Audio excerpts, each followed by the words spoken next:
আপনি কি জানেন, একজন নারীর নীরব অভিশাপই ইতিহাসের সবচেয়ে রক্তাক্ত যুদ্ধ ডেকে এনেছিল, যা প্রজন্মের পর প্রজন্ম মনে রেখেছে।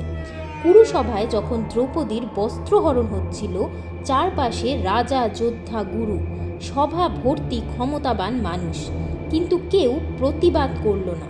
সেই মুহূর্তে দ্রৌপদী চিৎকার করেননি, তিনি নীরবে শপথ নিয়েছিলেন, আর সেই নীরবতাই ছিল সবচেয়ে ভয়ঙ্কর।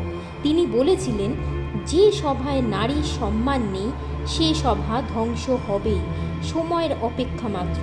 এই অভিশাপ শুধু দুঃশাসনের জন্য ছিল না, ছিল পুরো কৌরব বংশের জন্য। কুরুক্ষেত্রের প্রতিটা তীর, প্রতিটি রক্তবিন্দু এই অপমানেরই প্রতিধ্বনি, প্রতিশোধের চিহ্ন। যদি মনে করেন ইতিহাসে নারীর অভিশাপ অবহেলা করা যায় না, ভিডিওটা শেয়ার করুন আর চ্যানেলটাকে সাবস্ক্রাইব করুন।